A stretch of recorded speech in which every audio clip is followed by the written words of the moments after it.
Today we will start Pranayama and we'll start from basics. Though we have seen Prana, Nadis and Chakras earlier, we will just revisit what we have gone through again in a little different way. So what are this Nadis, Prana and breath? So we should understand the word Prana. Prana means energy. Now Prana means everything. It's very difficult to define Prana. Can you separate sunlight from the sun? So if you call sun as God, sunlight is the prana. So prana is that energy which is from the source of creation, and this prana exists everywhere. In fact, we are all made up of prana. If prana accumulates in one place with more intense, then you can see that a being occurs. That means a human being can be there, a living creature can be there. So it's very difficult to define prana. Many times prana is considered as breath. We will clarify all those things. So first thing is about prana. Prana means like sunlight. That energy is there everywhere. There is no place in the universe prana is not there. Remember, prana is there in the stone also. Prana is there in the animals also, in me also. Prana is there in everywhere, animate and inanimate things. What makes a human being special is that prana which is functioning in this body is able to express more. You can find the prana throbbing here in this human form or in the animal form, whereas the prana in the stone is not that active, but still prana is there. What are nadis? Again, nadis are energy pathways or energy channels. They are not physical entities where you can cut open the body, but they are the energy channels through which the prana flows. So they are like smaller pipelines, like blood flows through all arteries and veins. You have all the pipelines for prana which flows through it. So prana is that which powers everything to function, right from all my organs, including my mind, including every cell in every organ of my body. Who is powering that? Who is giving energy? Is prana. So without the prana, we'll say we are dead. So the prana leaves the body, we'll say. Somebody said, expired, we say, he left. That means the prana left. Any being who is dependent on prana is called as prani. We say animals, normally we say they are pranis, right? So pranis mean what? Prana means energy. That which uses energy are called prani. All living beings are called pranis because we use prana. Though we cannot influence prana directly, we can influence it through breath. That is why breath is considered as prana. Because we cannot live even for a few minutes without breath, but we can live without food, without water, without many things, not without breath. So what comes to our body in the form of energy is especially through air, what we inhale. So the prana is there outside. By inhaling, I am getting prana inside. This we should understand. Of course, by eating food, you get prana. If you go to some good nature, mountain, some rivers, you get a lot of prana. You feel so refreshed. Have you ever wondered how so much refreshment comes for me when I go and visit some natural places, in a natural environment? Because the prana shakti is more there. You try to absorb more. If you come to city with pollution, you see you are drained because the prana is not there due to polluted atmosphere. Yes, madam. Sir, prana is like that form of air. It is like blood vessels here he mentioned. But prana is the that is vayu or something energetic, that electrical tube like that. See, nadi is only I said like blood vessels, which are like pipelines which carries the prana. Prana Huh. simply means energy. Energy means where the energy is not there. Everywhere energy is there. Even modern science says the whole universe is energy. There is But no matter, there is no this and all. Everywhere the energy is there. nowadays is that air vessel or No, no, no. Nadis are inside us through which this okay, prana flows. How every cell in the body, see, prana is outside the air also. How the prana I am getting inside? By like inhaling. electrical? Yeah, by inhaling, I'm taking the energy from the air, and how it Okay. is transported through my body? Through this nadis. Actually, that air is, I'm not understanding, say a little bit doubt, but we are giving that air, then it is from oxygen, it is binds to the blood. Hmm. Air is only that way, no? But Hmm. how it works, the nod is. Okay, have you seen the solar panels in the home? They will Ah, put in the solar panel, okay? yeah. Solar panel, what it does, all the sunlight comes, it falls on the solar panel. The panel generates heat, generates electricity. Electricity comes and stored in your UPS or battery or directly to the bulb and whatever fan, whatever it current host. So, Now, what is prana? What is prana here is the sunlight is the prana because prana is everywhere. okay, You sir. have a body which can receive prana. I should have something to receive prana. Though prana is everywhere, how the prana is going inside my body in the form of electricity. So my body acts as a solar panel. My body absorbs the prana through breath, and like electrical wiring from solar panel to electrical wiring, you take it through the home. That through nadis it take to our body. So nowadays works in neurons like that. No, you don't Maybe need we can. to define because there's nobody can define. It is only Oh, example we are telling. okay. Nadis are like blood vessels, like it goes everywhere. Some kind of vessels or line goes everywhere. Nobody can define that. That is That beyond is our language. air, blade, or electrical. We can't define that. Whatever, some kind of Okay. medium. Nadis are the paths through which, like electricity, go through wire. Like Yeah. that, some kind of wire is there through which the prana flows through our body. Only by example we can say nobody can define all these things. Okay. Okay, ma'am. Sir, or we can say that nadi, if you are talking about blood vessels which are carrying our blood or fluid of the body, Hmm. when added with this energy, like solar energy, then it works in our system. So we can say Uh-huh. that it is why it is invisible, because we cannot see. Only blood vessel which carry fluid or blood in our body are it made functional to that system, I think. Yes, we can say like that. But what is the difference is we can see the blood vessels carry blood. Now my question is, though blood vessel carry blood, the blood is supplied to every cell, right? Yeah. Now what the blood is supplying? You are telling in the form of gross energy. So what blood supplies? Energy only, right, ma'am? What you are eaten, everything. Suppose you don't eat food, what the blood will supply? Doesn't supply. Whatever stored energy. I have Yeah. some fat, everything stored in my body, that Mhm. blood will supply. Now, how long it will come? Suppose 1 week, all the fat gone, fat is gone. Now, from where you are getting energy? No, that's why I'm saying We that are prana tired is now, sir. added. Prana is added to make our body functional. Body Yes. functions, body system functional. I'm Yes. just adding So, this.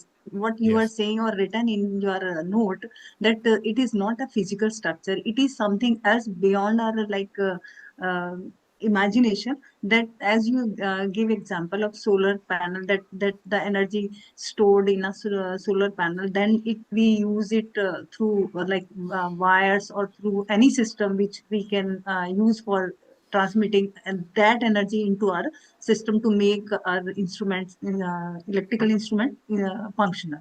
So it is a Yes. kind of, okay, okay, That thank is the you. electrical pulse like that, heart beating like that. That nowadays are nothing but that heart beating pulse like that. No? See, one example we gave a disciple of Swami Shivananda, a great yogi who was a disciple of Swami Shivananda. They experimented with him. They kept him inside a glass box. Glass box is fully sealed, no air going inside or outside. He was sitting inside. They closed his nose, his ears, all the openings. They put wax on his skin so that he should not absorb the air through the skin. Now he sat with a tabla and just he was playing tabla for 40 minutes. They kept a monkey similar to him in a glass box. They kept a candle. They lighted the candle, kept in the glass box. Within few minutes, candle got off because no oxygen, right? And after 10 minutes, the monkey fainted because lack of oxygen. But this yogi was just playing tabla for 40 minutes. Now tell me, what is that making him to play for 40 minutes? Because when air is not there, the prana will not come, right? If The air is sound not is there, how will you get prana? So please understand, prana is there, but I'm easily can able to get it through air. Even without air, somebody can survive. So it is a test conducted. 40 minutes he was able to do. What he did is he was playing. He was playing means he is creating vibration. A sound creating vibration. This vibration reverberated outside the glass box, and it is able to get contact with the prana outside the glass box, and he was getting the prana through the vibration. So prana means it not necessarily through air. Why we are talking more about breath is that is a predominantly we absorb. We are not yogis to live without air. So prana can exist in air, without air, in living thing, in non-living thing, everywhere it is there. Breath is like antenna. Like I have a dish antenna, I can get all the TV channels. So I have the breath through which I get the prana inside. Otherwise, prana is there. Now look around the air. In the air, all the radio waves are there. Can you play the TV inside your mind? No, you cannot play. But you need a dish antenna which will catch all those things and put it in your TV. Though it is there in the air, I cannot absorb. Similarly, prana is everywhere around, I cannot absorb. I can absorb only the breath goes. If I am a yogi, I can stop the breath and get the prana. Like somebody can be in samadhi for months together. By science, if you live for maybe 15, 20 or 30 days, you will die because you don't have energy. How come somebody can live in samadhi for 2 months, 3 months, 4 months without no problem in the health? They will be lean, but they will not die. From where they are getting energy, they are able to extract prana from around. They will not even breathe. Very small little drop will go. They can survive without breath, but they are able to get prana directly. So prana exists in all dimensions, which we cannot define. For ease of convenience, we will say it is like blood vessels or blood which goes through the body. Blood vessels are nadis. So nadis are blood vessels. Blood is prana. Something like gross where we can imagine. But it is much beyond that. Okay. So breath is that through which we work. So breath is very important. When we exhale and don't inhale next time, we call that as death. That means what? The air has gone. The air went out. Next time I am unable to inhale air. So the prana is not. So the prana, though the air is gone out, the prana which came along with the air, unable to enter into the system, then we'll say prana is gone. Even the prana is gone. The breath is over. I am dead. Do you think I don't have any energy? I have energy. Something is there. Little subtle prana is there. That subtle prana cannot become a living being. So we say the person is dead. We have also seen chakras. So there are 7 major chakras: Mooladhara, Swadhisthana, Manipura, Anahata, Vishuddhi, Agnya and Sahasrara. Now what are these chakras? These chakras are the junction points of the nadis. When we say nadis are the energy channels, all these energy channels have a junction. Like we'll say like a railway line. The railway track is the energy channel. The railway track runs to the entire country. But there are important railway stations where all the tracks merge. Many trains will come. Something like that. These are junction points where many nadis meets. Like many railway track meets. Many train comes to one major junction. These are the 7 major junction. Nothing is inferior, nothing is superior. People may call like Mooladhara is inferior, Sahasrara is superior. If Mooladhara is not strong, you can never get to Sahasrara. So we don't need to differentiate. Purpose is different. When your whole energy is there in Mooladhara, your function will be different. If your energy starts moving up to Swadhisthana, Manipura, Anahata and further above, your function will be different. You will not be like human being. You will become like a divine source, like God himself. That is possible when you go up in the ladder. That doesn't mean like the basis, the Mooladhara is very bad. Mooladhara is a foundation. Without the foundation, you cannot move to the upper thing. Like ground floor or basement. Basement is not visible in a building. Only the top floor, people are standing and enjoying, it is visible. That doesn't mean the basement is not there. Without the foundation, you cannot construct any number of floors above. So these are called chakras, which are the junction points of these nadis. Like we discussed earlier, there are many chakras. Many chakras. In that 114 is important. In that 114, 108 are within the body where you can work upon. In that 108, 7 is very important. So that's how the 7 chakras came. And some people say 6 chakras or 8 chakras. Predominantly it is 7 chakras. So this 6 which is above the body means you cannot work on these chakras. If you do any asana, any pranayama, any yoga practices, this 108 chakras gets activated. Based on the type of practice, based on what karma we are carrying, based upon how much impurities we have cleaned up. The more you clean up the impurities, the more the higher chakras are activated. Once if you activate 108 chakras, then by the consequence of this, the 6, which is beyond and which is not within reach in our body, we will start activating it. Now, imagine the chakras are all like transformers. Now you get transformers everywhere, right? Every street or every 3-4 streets, you get a transformer. So these are the junction points of the lines. These electrical wires are all nadis.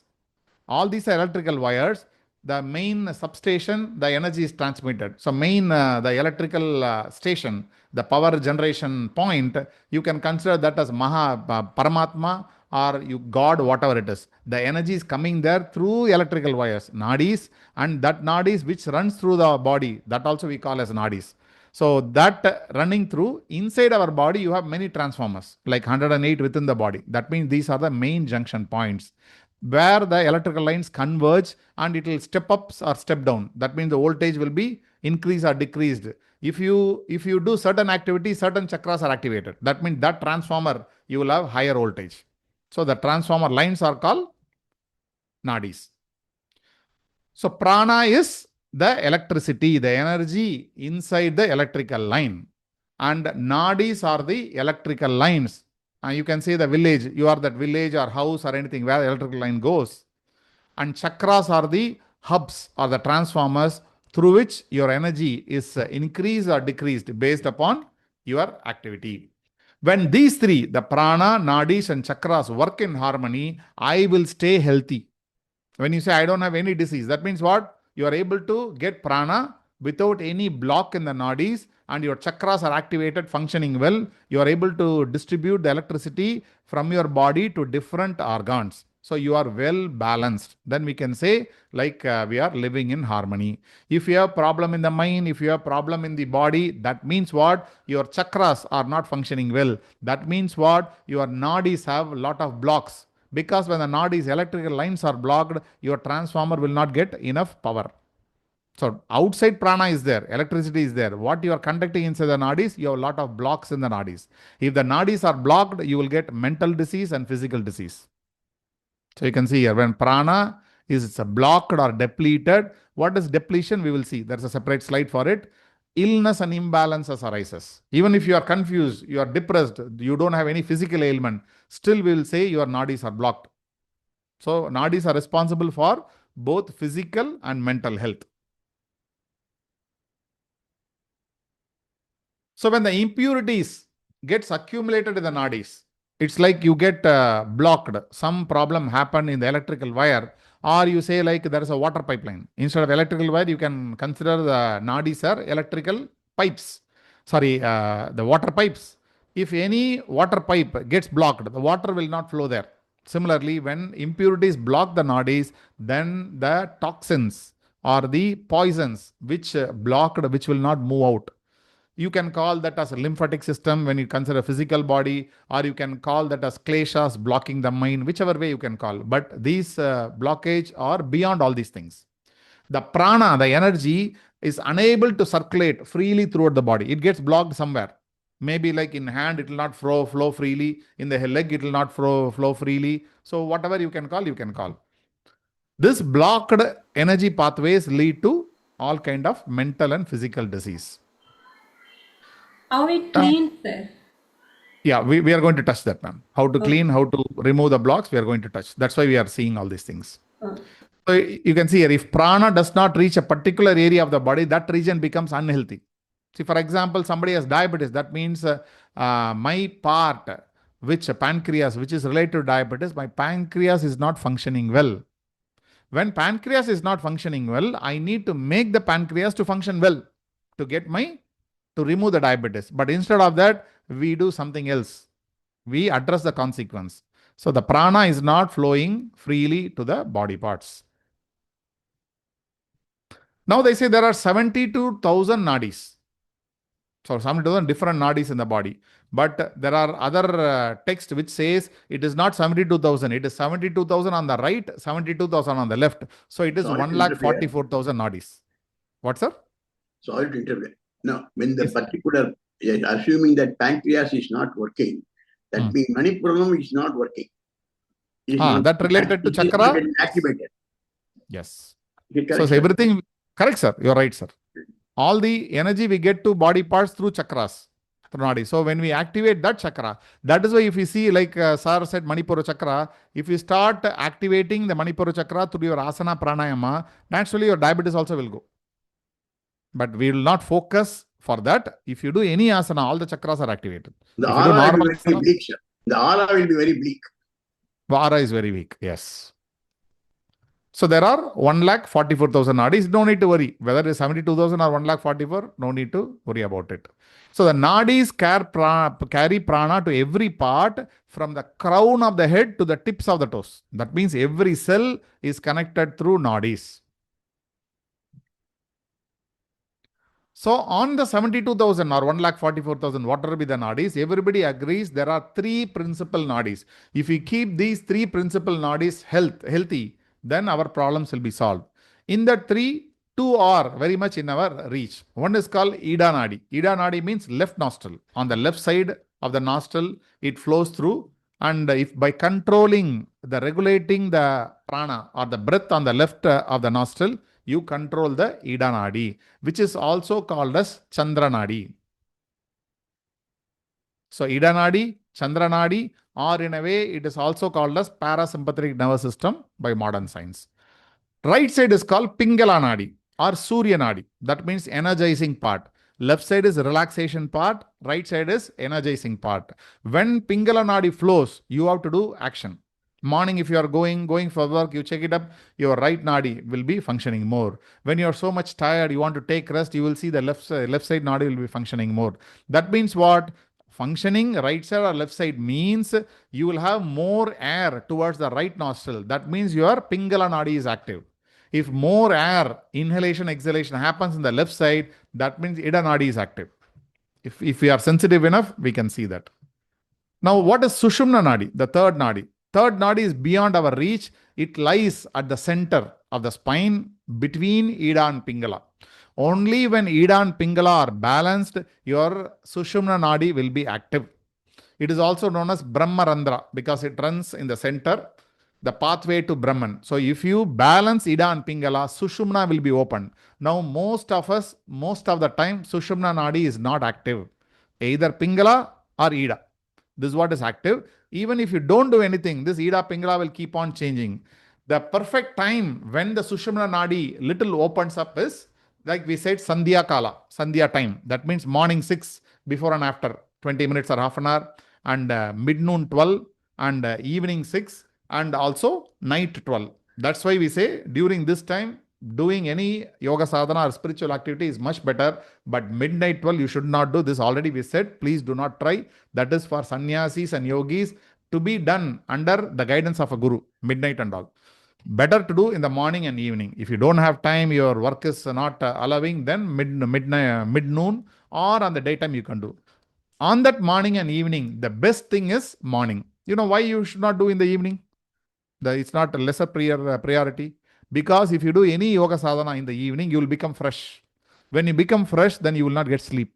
If you try to sleep at 8:39, if you start doing 6:30 any asana practice, then it will not help you.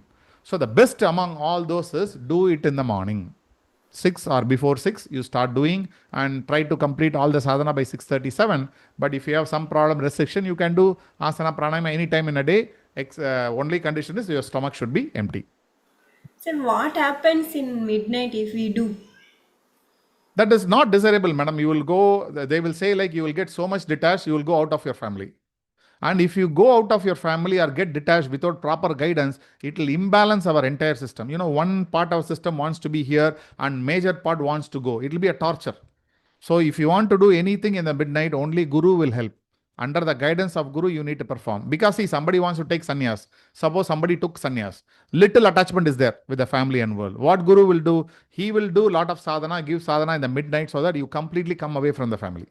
So we are all grahasthas in the family. Don't try to do, because it is not that you will get many things, but no guidance, right? Who is there to guide what to do in the midnight? Without guidance, if you do, it will be very dangerous. Now, this is called yogic anatomy, what we are going to discuss about a few important things. This is there in Yoga Yajnavalkya Samhita, which is related to the nadis, prana, and all those things. We will see what is that. Now, these are called angulas. If you keep the hand like this, and there are 4 fingers, right? This 4 fingers, the width of 4 fingers, there is a gap here. So without any gap with the 4 fingers, if you keep, this is called 4 angulas. Angula is a word, I don't know, Tamil also we use, maybe other language, Hindi, you may be using angulas. This is called 4 angulas. Why we are showing the 4 angulas here is, our body is made up of 96 angulas. It's a little approximate, but you can try. In your fingers, you just mark your height. You mark your height in the wall, and like this, 4 fingers in your hand, not somebody's hand. You just keep and see. They say, I measured something little here and there comes. They say our body is made up of 96 angulas. Maybe for somebody it may match, or they may say like it is the average for people to reach. Our body is made up of 96 angulas. Now, what they say, one more important thing is, the prana is there in the body, and the prana extends 12 angulas beyond the body. Now, you draw a center vertical line, okay, where my mouse moves. From the center of the body, your prana extends 12 angulas around you. That means my prana, where I am functioning now, it extends 12 angulas around the body, which may be little beyond the body also, not necessarily inside the body. This is why we say nadis means not only function inside the body, little away from the body also nadis are there, because the prana goes there. Why I need to learn this? Through pranayama, you can take prana and get deeper inside. Now, my prana is functioning from the center of the body to 12 angulas around. If I keep it more inside me, I will start radiating. I'll become like a sage or a yogi or a rishi, where just I can radiate my energy outside, because I'm keeping the prana within my body to the core of my body. This is possible. If you do more yoga sadhana, you will keep the prana very close to you. You will not allow it to dissipate.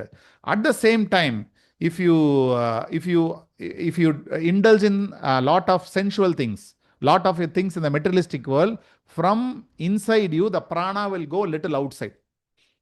Have you seen whenever you get fever or any kind of disease where you feel there is no energy, that time your prana has gone outside the body. It is dissolved. It is not concentrated within the body. It moves 3 feet, 4 feet, 5 feet outside the body. That means you will not have any energy. If you do sadhana, you gather all that away and you keep it inside. So by doing sadhana, you can keep more prana inside, especially pranayama. The purpose of pranayama is to increase the prana inside you. How it is possible? This outside prana, whatever is a little diluted outside, you will take it inside and it will be within your core of the body. With this, you will get the well-being of body and mind. You will start radiating like a yogi. So what is the difference between yogi and us? A yogi retains more prana within him, so he radiates calm energy outside. He is so peaceful, very powerful energy radiates. The presence of these yogis feels stable, uplifting, and magnetic. You will see, you get attracted by this spiritual person, because his prana, he is focusing more inside. For a depleted person who have disease, mental disease, physical disease, or people who are not using their body mind properly, loses prana externally. He loses to outside. It is drained by negative emotions like anger, fear, anxiety. Their energy feels scattered and exhausting.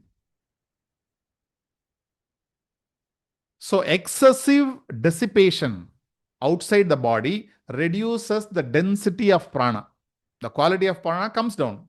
Like you have a very thick milk, very pure cow's milk. If you add water, what will happen? The taste will go, and the purpose will go, everything will go. So like this, if you get into unnecessary things, this prana, very, very strong, dense prana, you are diluting and moving it outside.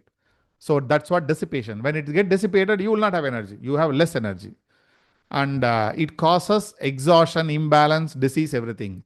A calm, contented mind leads to calm breath, preventing or preserving prana within the body. Now, this is what we need to know. What is yoga? Chitta vritti nirodha. If you have control your mind, if you keep your mind calm and pleasant, naturally you will gain prana. This is the reason all great people are so calm. They will not get angry. They will not have a negative emotion. Whatever happens, they will keep them so peaceful. So if you keep yourself, mind itself pleasant, you naturally get a lot of prana. Have you seen where people in depression eat more? Most of the people. Some people eat less, many people eat more. Whenever you are unhappy, you see you will be eating more because no prana. Prana is going out, so you need to eat more. Whenever you are happy, you will eat little also. If you eat, you will get satisfied. You can check. Whenever you are happy, check how much you are eating. Whenever you are not happy, check how much you are eating. Most of us are eating more. Why? Most of the time we are unhappy. Now, Sushumna. What is the Sushumna? This prana, when it enters, when it will enter Sushumna, when the Ida and Pingala are balanced, it will enter Sushumna. Initially, prana is there in Ida and Pingala. It can enter into Ida and Pingala, which is happening to most of the human being. But it is very difficult to enter into Sushumna, the central channel. Sushumna is not active for most of us because it is unable to enter Sushumna due to a lot of impurities. We are going to see this in detail. What are these impurities? Why it is happening? These impurities collectively called as malas. In one of the tradition, in Krishnamacharya tradition, they call these impurities as malas, whereas in all other tradition, they call this as kundalini. So kundalini means snake lying in a coil form in the Muladhara chakra. But in Krishnamacharya tradition, they say that is those are malas or impurities, which blocks the prana. I'll show you in the next picture. Yeah. See, this is the Ida Nadi. See, this is somebody's face. Okay, this is their left nostril, this is their right nostril. So left is Ida Nadi, right is Pingala Nadi. You go like this, the energy flows throughout the body. And when energy flows, there is a central Nadi. Like, consider this a center part of the central spine, it goes. Now, when the Ida and Pingala are balanced, then you can awake this Kundalini, which is a snake. If you awaken the Kundalini, it will start moving up in the channel of Sushumna. This is what Hatha Yoga text also says, many texts also says. Now, in Krishnamacharya tradition, this is seen as impurity. Some kind of dirt, some kind of kleshas are there, malas are there. Malas means impurities. Then when you practice Ida and Pingala, when it balances, then the impurities, the malas will dissolve. Then your prana can go up in the ladder. That means in the Sushumna. So this is possible only if you balance Ida and Pingala. Why Nadi Shodhana Pranayama is given so much importance is because Nadi Shodhana Pranayama is the only pranayama which balances your Ida and Pingala. See, all of us have sympathetic, parasympathetic, right? The problem is not with sympathetic, the problem is not with parasympathetic, the problem is your nervous system is not balanced. Whenever I need sympathetic, I should employ that. Whenever I need parasympathetic, I should switch on that. But I don't know when to switch it on, when to switch it off. Even night also, after lying in the bed, I keep on thinking. That means my sympathetic is active. When your sympathetic is active, how will you take rest? How the sleep will come? That means your Pingala is always active. In the night, your Ida should be active. In the daytime, your Pingala should be active. If you are able to balance Ida and Pingala based on your activity, whatever, whenever you want, then after some time, this malas will be burned, will be moved, then the energy will flow through the central Sushumna Nadi. When the energy flows through the Sushumna Nadi, it will charge all the chakras to its fullest potential. Whatever we have seen, the 7 major chakras, it will charge everything in fullest potential. It will reach up to the topmost point, the Sahasrara. That means you have reached the highest point of evolution. You can say you are self-realized or you are like a highest attained yogi, whatever you want. So our goal is to open the Sushumna Nadi or activate the Sushumna Nadi by balancing Ida and Pingala. Whether you call the block, which is blocking here in the door, it is blocked, you can call that as Kundalini or Malas. So nothing wrong. Both are from two different traditions.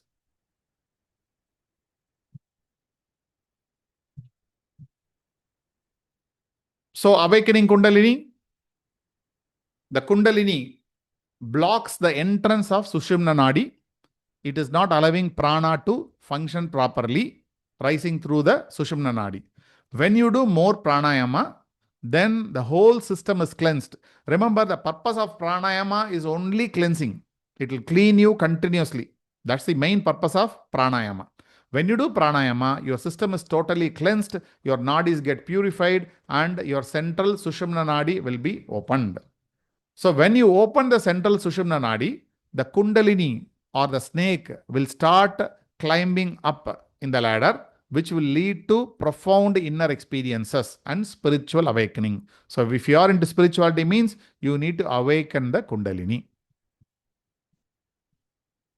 There are two types of snakes. They will show. One second.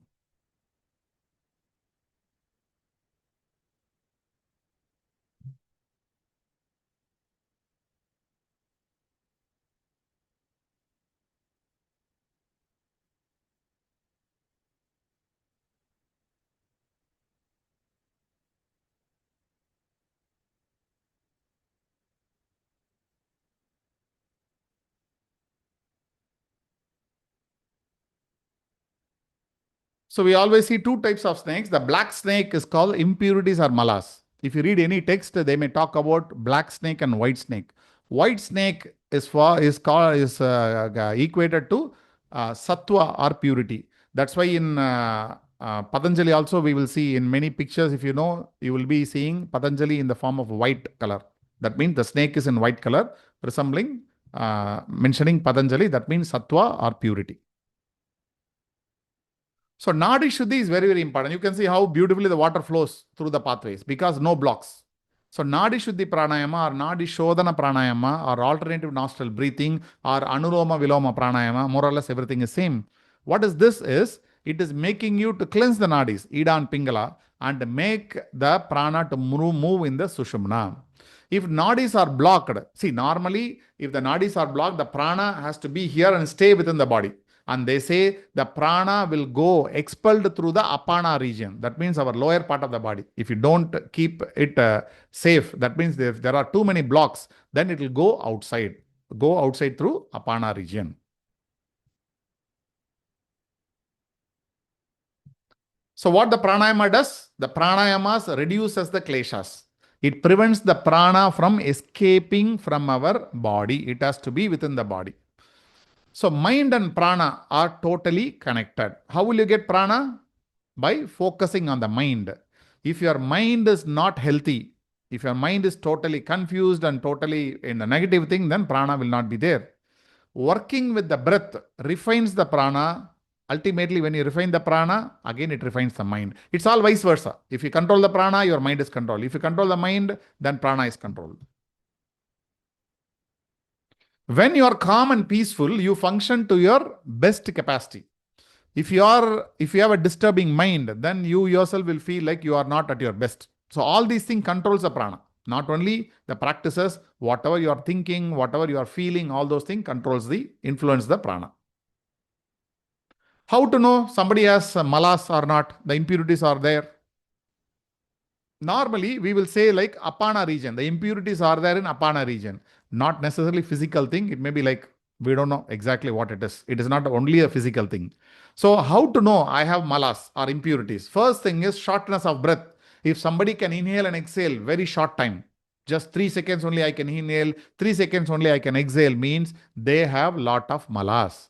If somebody can inhale for 10 seconds and exhale for 10 seconds, the breath is longer and deeper, means the malas are less. So shortness of breath. If somebody is finding difficulty in breathing, a longer and deeper breath, then we can say malas are there. Then inability to hold the breath. If your student or anybody is unable to hold, either you inhale and hold or exhale and hold. If you are unable to do it, then we can conclude that the malas are there. Then weak exhalation. You are exhaling, but your exhalation is very weak. You cannot exhale very slowly. You cannot extend the exhalation. That's why whenever we discussed earlier also, we said, count how much seconds you are inhaling. Count how much seconds you are exhaling. Suppose 5 seconds you are inhaling and 4 seconds you are exhaling, means that is called weak exhalation. Your inhalation, exhalation should be minimum equal. If you are taking 6 seconds to inhale, you should exhale for 6 seconds or more. You can exhale more. If you exhale more, that is very, very good. Exhaling double the time is very, very good. 1:2. 6 seconds if you inhale, 12 seconds you should exhale. That is the ideal thing. If 6 and 6, 6 seconds you inhale, if you exhale for 6 seconds, that is okay. But 6 seconds if you inhale, you are exhaling only 4 seconds, that is very dangerous. That shows the sign of malas. That means impurities are there.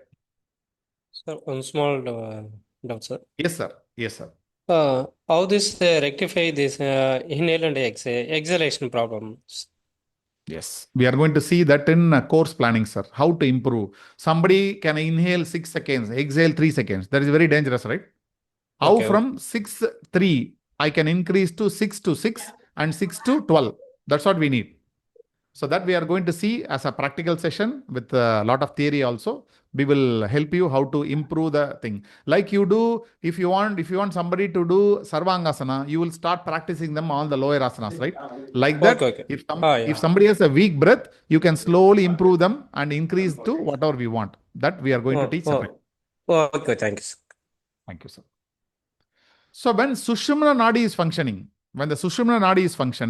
then functioning to its full extent, you can call that person as entered Samadhi. Or the person whomever entered Samadhi, then it means the energy is flowing through Sushumna without any block. Then they will have very profound inner experience which you cannot explain, but they will experience it. In this state, all mental fluctuation cease. That means all the mental fluctuation stops. That means no thoughts. That means you are into yoga. Chitta vritti nirodha. Impurities dissolve and the practitioner experiences unity, clarity and boundless peace.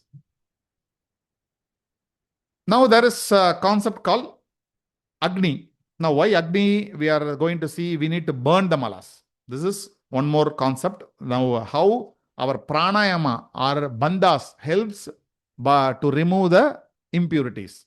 What is this Agni called? Generally, this predominant Agni name is called Jatara Agni, which is there in the navel region. Whatever you eat, who is digesting?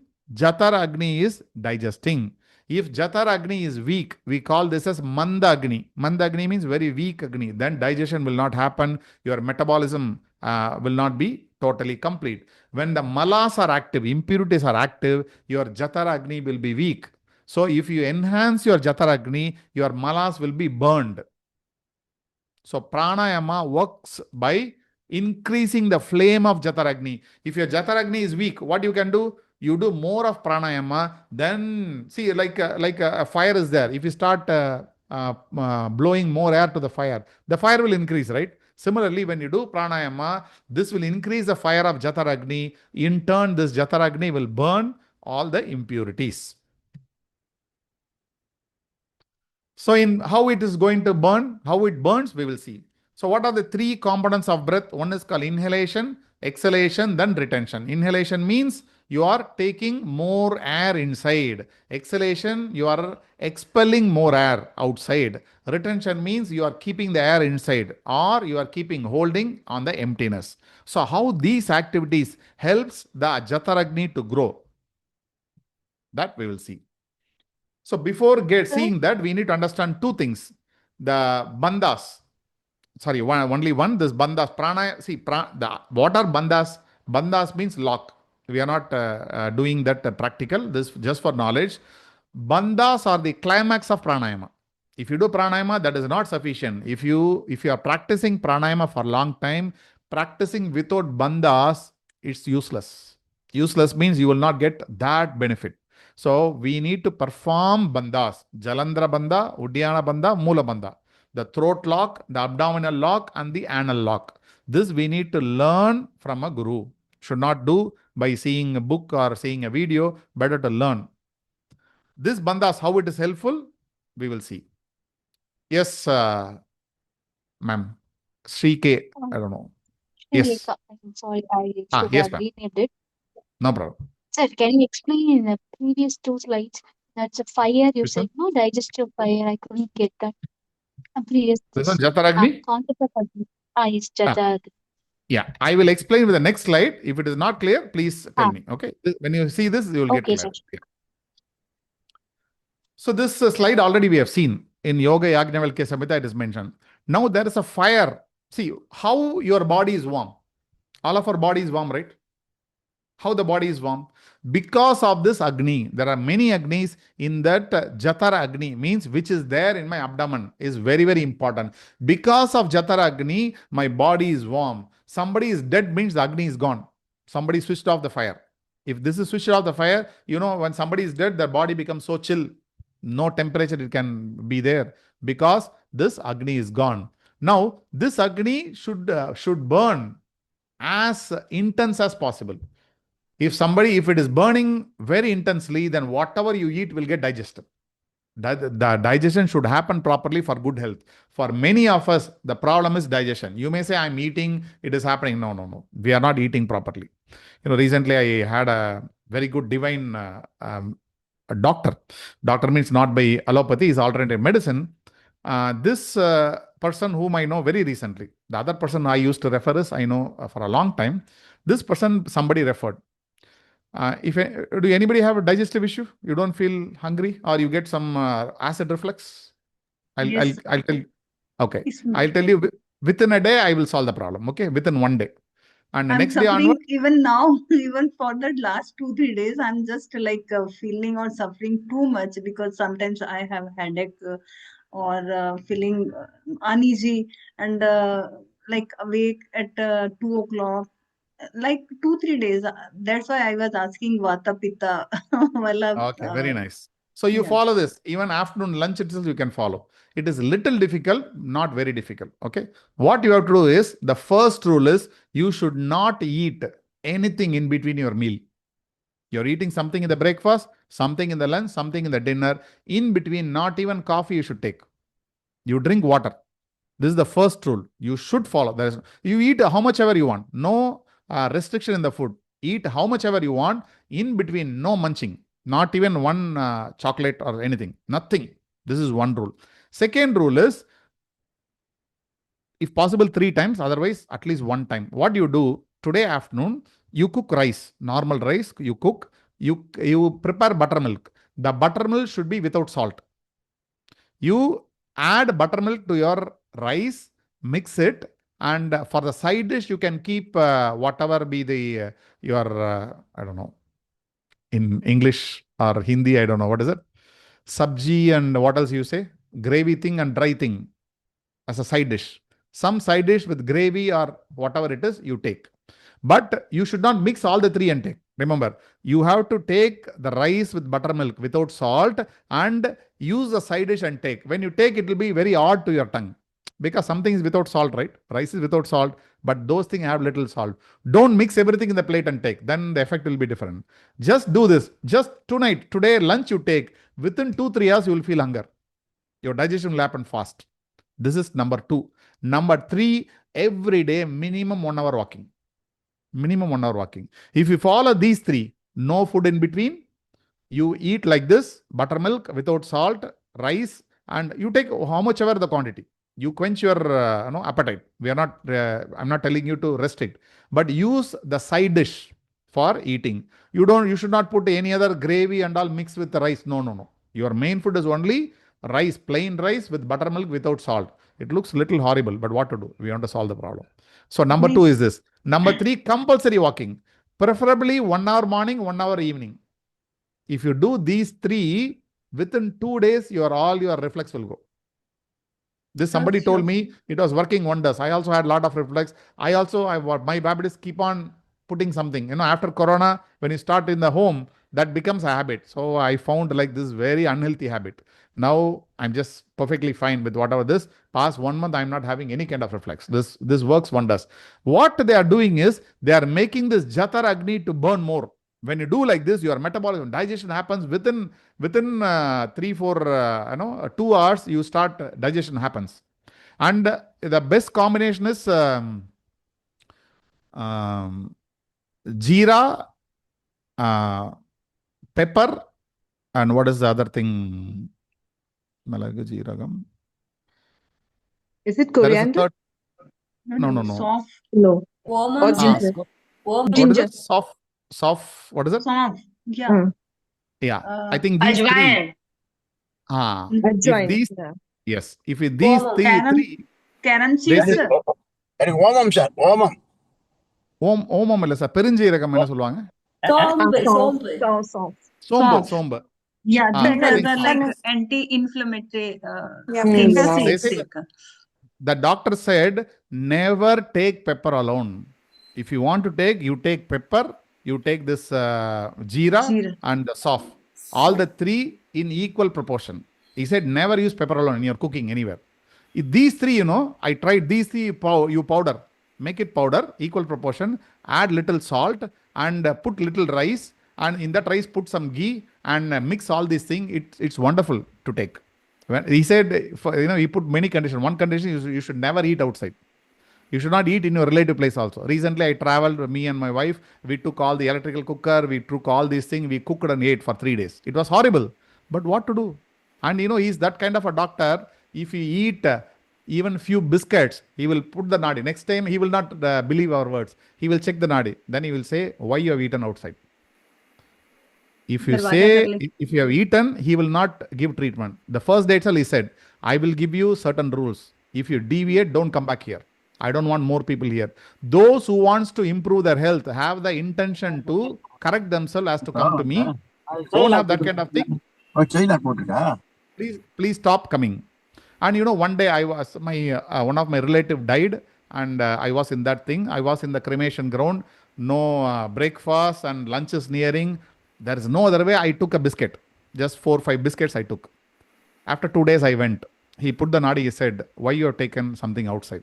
I said, I only took biscuit. Then he said, don't do it, sir. Then I explained this. I understand. Okay, leave, but don't do it. After next 2 weeks I went.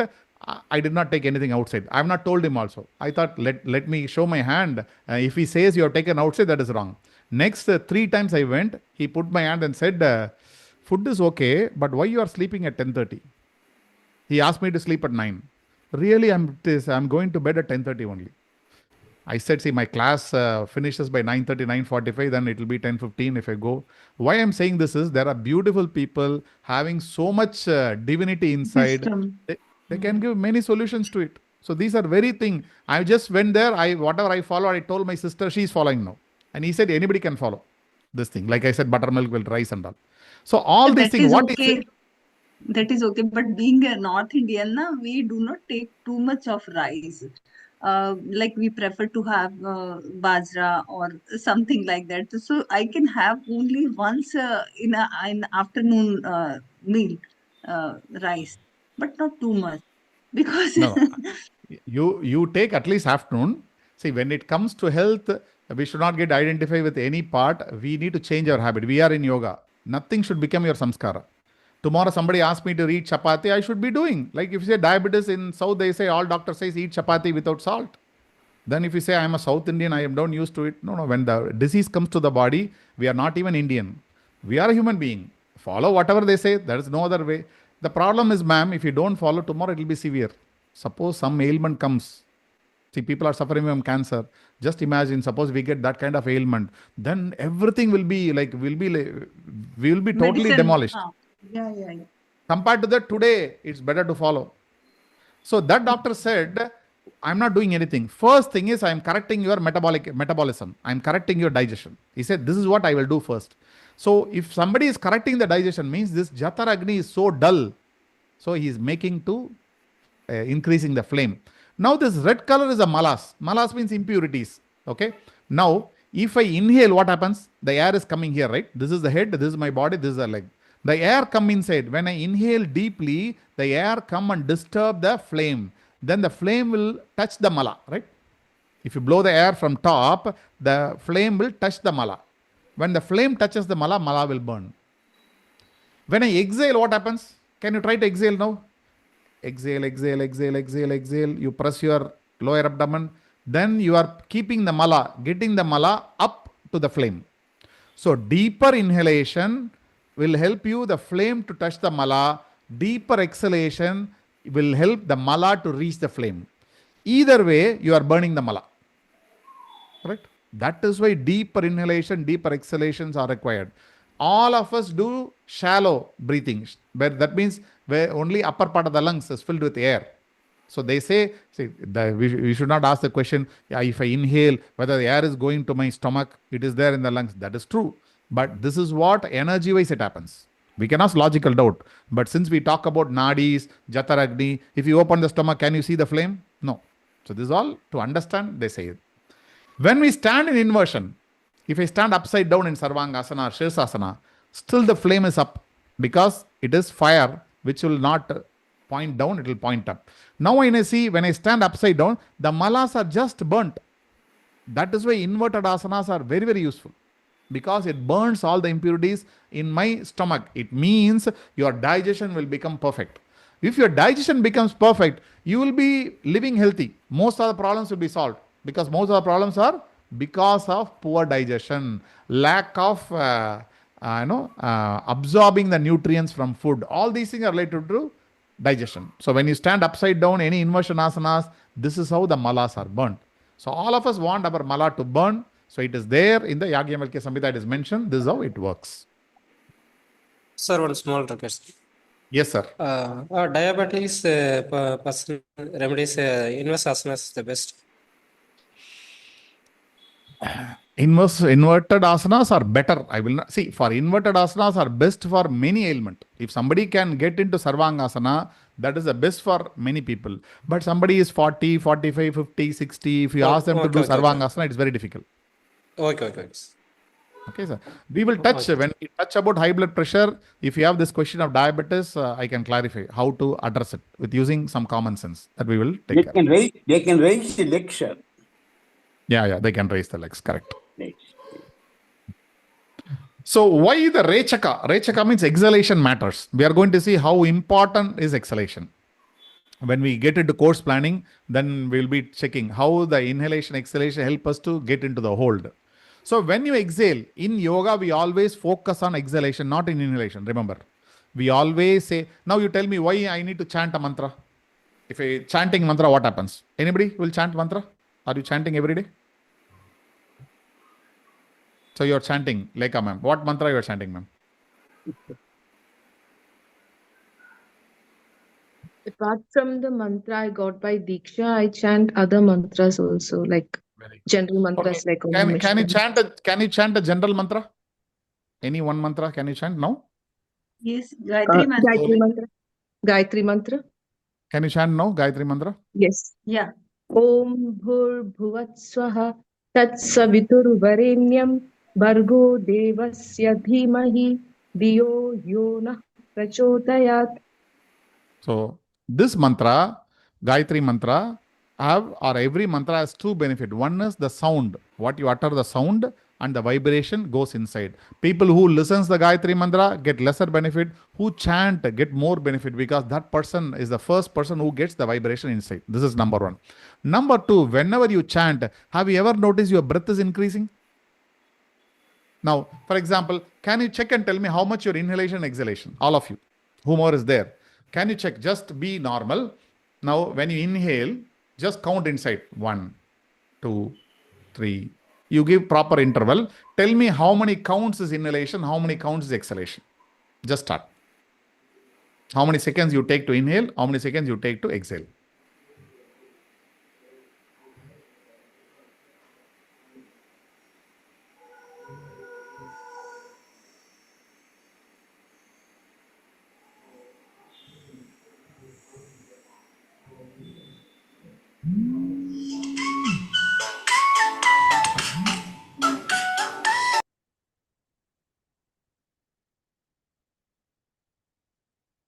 Don't try to control it. What is your natural breath, I'm asking. Don't try to inhale more, exhale more. Your natural breath, I'm asking.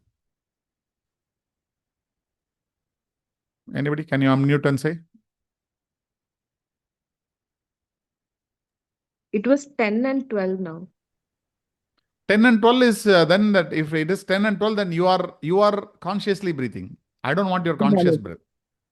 Do again. Do normally. Just you are talking to me like just you are closing your eyes and waiting somewhere. You are not controlling. Observe what is the inhalation, exhalation. 4 and 6, sir. 4 and 6. Sir, mine is usually 12 and 16. 12 and 16, you are forcing, sir. You are... No, I'm not forcing, sir. Forcing your control. It is still 8 and 10. Okay. 8 and 10. Okay. It's good. If you are above 6, it's good. 8 and 10 is good. But 4 and 6, I think Aparna ma'am said, this is what quite common. Maybe other people, if you may be that kind of person who's doing sadhana, possible. Your thing is there. Otherwise, it's around 4, 5, 6 only, not there. It can Maybe we also need to be ask like somebody to now measure. the mind is conscious, no? Maybe that That's is what I'm also telling. the reason. It's very difficult to. No, simply you don't do. No, You sir, sit and still, watch. Breath is going and still, coming. You are not inhaling more. You are not exhaling. If you try to inhale and exhale, the problem. You try to extend. Maybe like when you're sleeping, no, we have to ask somebody to measure how much is your inhalation exhalation. Now, what are be this thing? If it is more, that's fine. If it is normal, like 4 and 6 are normal. Now 4 is inhalation, 6 is exhalation, or sometimes 4 is inhalation, 4 is exhalation. Now, all of don't any Shiva Bhaktas or Vishnu Bhaktas who are all more here. Anybody mind chanting which you want? We'll say Narayana or Shiva, like Om Namo Narayana or Om Namah Shivaya. When you chant it slowly, now you said 4 or 5 breaths. Otherwise, we will do this exercise. Anybody have clock in front of you? You have?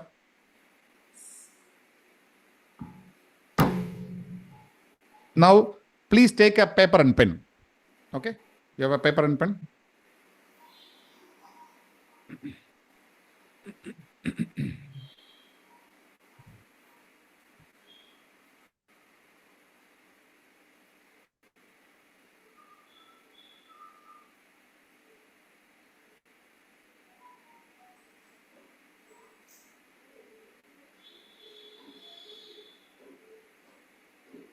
So take paper and pen.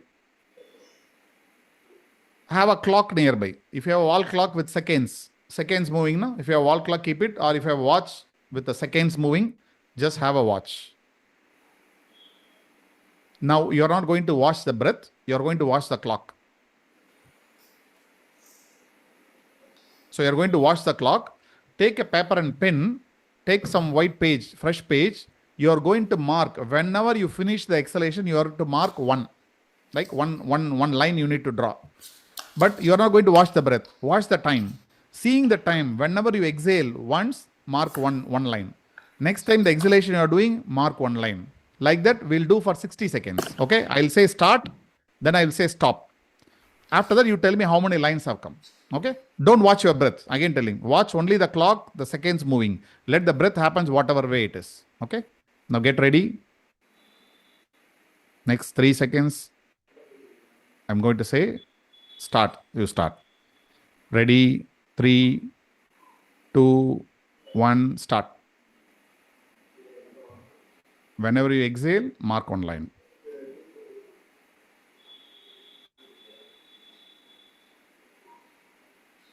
Don't try to control your breath. Let it be normal. Your focus should be on the time.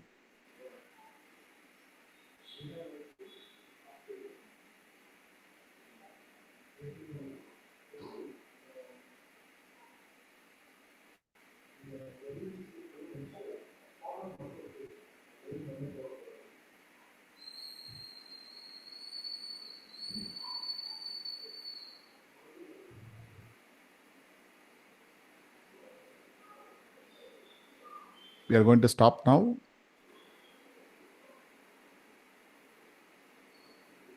Stop.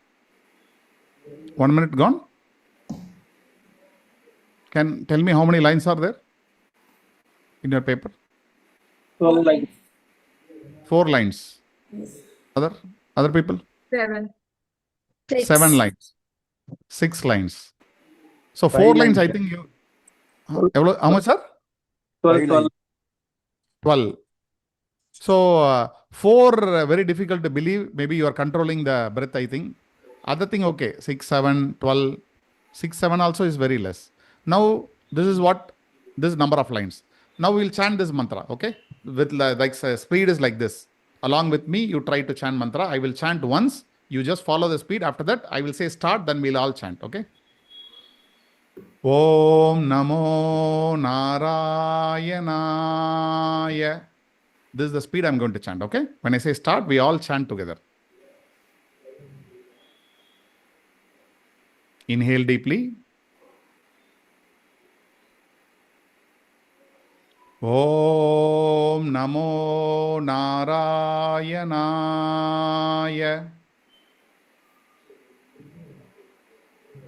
Om Namo Narayanaya. Inhale deeply. Om Namo Narayanaya.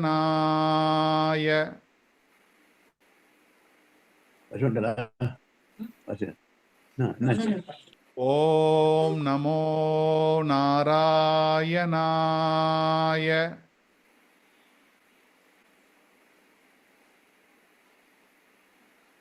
Om Namo Narayanaya.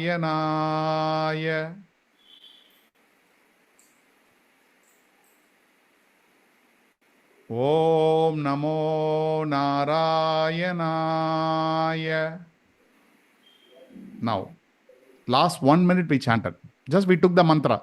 Okay, you can take mantra based on your God, your religion, not necessarily Narayana, Shiva and all. You can take whichever God or nature, you can take anything.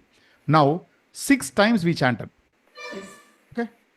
Anybody who got 4 line, less than, more than 6, how many people got the line? Earlier marked line? Somebody got 8, 10? We marked the line right earlier, before chanting. 7. You got 7. Okay. Anybody got more than 6 or 7? Yeah, I got 8. Very good. You got 8. For example, when you chanted this mantra, I chanted 6 times within 1 minute. That means 6 exhalation only I did. Suppose you have some 10 lines you drawn. That means 10 times your breath or 12 times you took breath. Remember, normally 15 times we used to take breath.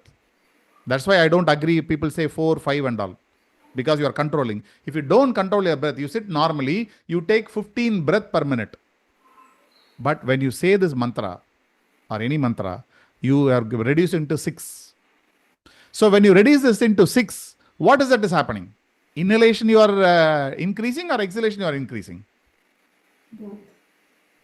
Exhalation. Yes. Exhalation. You are extending the exhalation. This is called Rechaka.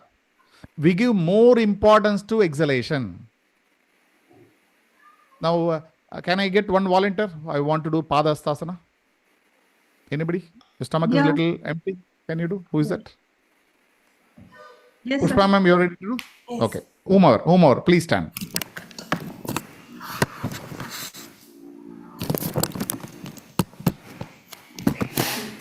Now you assume yourself you are a normal beginner to yoga. Okay. You are going to do Padasthasana. Now, remember you are a normal person. According to your capacity, you do. Can you please stand straight? Now, on inhalation, raise your hand slowly upwards. And now slowly on exhalation, come down and try to touch your ankle or feet. Now, how much seconds you think she has taken time to bend forward and touch the floor? Okay, come up, ma'am. Come on, please. On inhalation, please come up, stand straight. Now, she will again we'll calculate 1, 2, 3, okay? Now, bring your hands down. Now, can you do that again, ma'am? Can you do the same thing again? We will count only the exhalation part when she touches the floor. Pushpa, ma'am, can you do it again? Or anybody, can you do it again? Can you do the Padasthasana again? Yes, Am I sir. audible? Yeah, please. Now, please do it on your own, ma'am, to your own speed. We'll calculate how much she is taking time to touch the floor. What, ma'am? Sir, is it visible? No, video got stuck. Visible, sir? Yes, no, you are not there. Your video is off, ma'am. Sir, shall I? So? No, your video is off. Now it is Sir, on. தெரியுதா? தெரியுது. இப்ப தெரியுது. பண்ணுங்க. இப்ப பண்ணுங்க. நீங்க ஒரு round of பாதாஸ்தாசனா பண்ணுங்க. Okay. வீடியோ ஸ்டக் ஆயிடுச்சு மேம். வீடியோ ஸ்டக் ஆயிடுச்சு, தெரியல. இல்ல ஃபர்ஸ்ட்ல இருந்து பண்ணுங்க. உங்க கெப்பாசிட்டி பண்ணுங்க. 1 2 3 4 5 6 7 8 9. ஓகே மேம், மேலே வாங்க. So she is doing actually very slowly. Okay, normally it will be 6 or 7. They will come fast. Now how to increase this is, ma'am, நீங்க மேம் ஓம் சொல்லிட்டு வர முடியுமா? நீங்க மேலே கையை தூக்கிட்டு ஓம் சொல்லிட்டே பொறுமையா கீழே வாங்க. சொல்லுங்க சார். மேலே நீங்க கையை தூக்கிட்டு ஓம் சொல்லிட்டே பொறுமையா ஓம் சொல்லிட்டே ஃப்ரண்ட் லேப் வந்து கையை தொடுங்க பார்ப்போம். ஓம் வந்து லாங்கா மூச்சு நல்லா இழுத்துட்டு ஓம் சொல்லிட்டு ஓம் சொல்லிட்டு கீழே தொடங்க.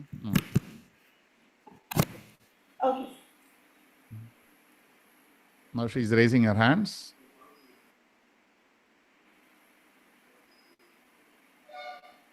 One, 2, 3, 4, 5, 6, 7, 8, 9, 10. So she is already doing 9, but normally, please come up, ma'am. Please come up and sit. வாங்க மேடம், வெளில வாங்க, பொறுமையா வாங்க.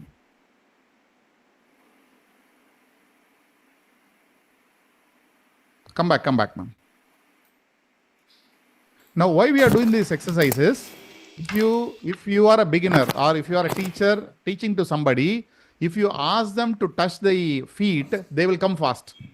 If you ask them to say Om, because Om you can say Om, you cannot say Om. Totally you need to expel the air. When you do that, your action also slows down. Without the Om, you will just touch your feet. With Om, you will come very slowly. That means very slow exhalation. So all the mantras, whenever you chant a mantra in the temple or at your home, that means you are increasing the exhalation. That's why the lung capacity is more for singers. They will sing continuously. So what we are focusing here, all these exercises, Rechaka is very, very important. Exhalation is very, very important. If you strengthen your exhalation, inhalation will become, naturally it becomes strong. So don't worry about inhalation, focus on exhalation. Suppose somebody is stressed. Can you tell me what happens when you are stressed? Your inhalation, exhalation become equal, or exhalation is very short. You will inhale more, exhale very fast. Exhalation will be more, sir. When you are in stress, exhalation will be more. No, not more, sir. It will be less. Less means at lesser amount of time you will exhale. Very fast. It is other way around. Sorry, it's other way around. Other way, correct. Whenever you are relaxed, you see, you will inhale, you will exhale very slowly. So the mind and prana or breath are connected. Rechaka is very, very important. Whomever is coming to your class, please increase their exhalation. Don't worry about inhalation. But exhalation should be as long as possible. Only when you increase the exhalation, the mind will calm down. Everything can happen. So you can use mantra for it. You can use any kind of chanting for it to increase. If somebody is not there, you ask them to chant continuously. But one long mantra you give them so that they chant.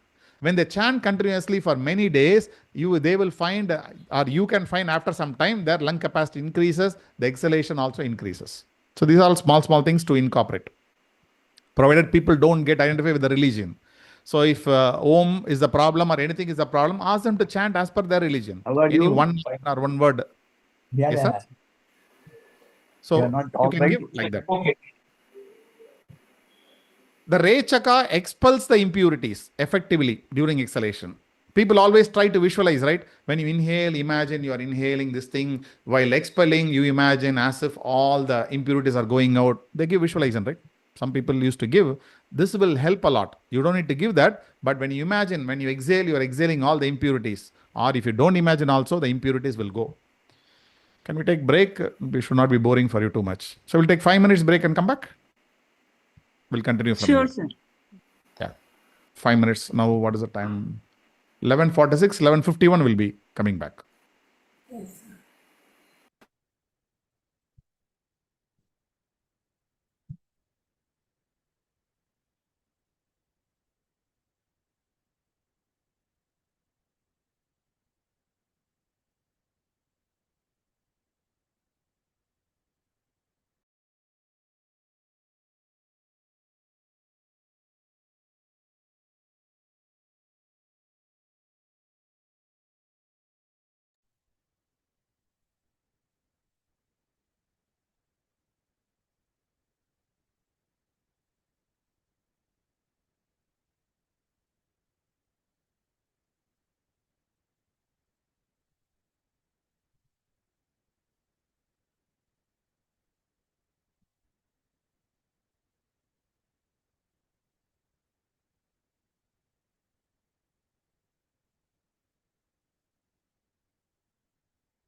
So we'll continue from where we left. So what we understood is the exhalation is very, very important. So what we need to do is to increase the exhalation. So what it says, the deeper the exhalation, the better will be inhalation. Only when we are truly empty, we can receive more prana.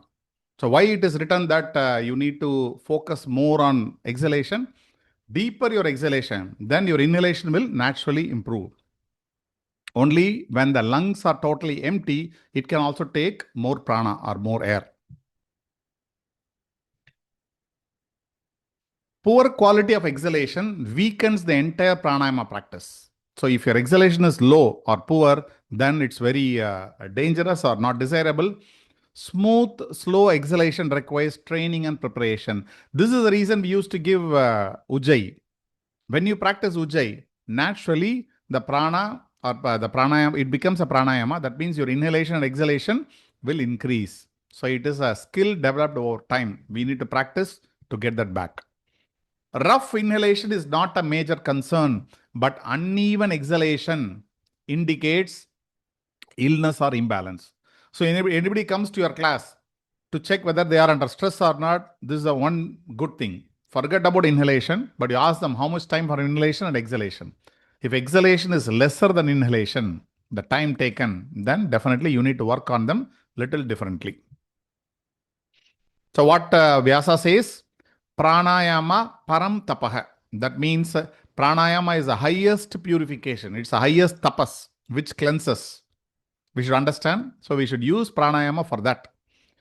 Again, the pranayama should be practiced only after getting expertise in asana. Before that, no pranayama. So what Hatayo Pratipika says in the second shloka, second chapter, it says, when the respiration is disturbed, the mind becomes restless. By restraining the breath, yogi attains steadiness of the mind. That means mind and breath are connected. If the breath wanders, mind is unsteady. If the breath wanders, mind also wanders. When you arrest the breath, you are arresting the mind also. That's what it says. So stilling the breath or reducing the breath. This is the reason like we are reducing the number of breath. If you increase the number of breath very, very fast, that means your mind also acts very fast. That is why during stress or any tension, you can feel you are having a shallow breathing. Just before exam, before interview and all those things. When after the exam is over, you see, if you measure the breath will be longer and deeper because mind is calm. So the lesser number of times you breathe per minute, lesser number of thoughts you will get in the mind.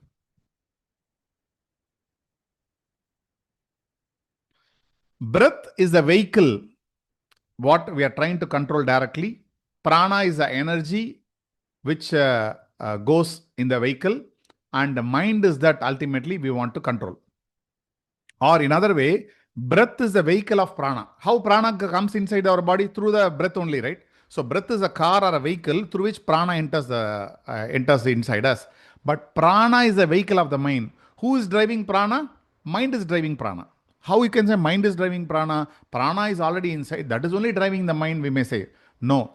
Why mind is driving the prana is, if your mind is filled with negativity, your prana dilutes.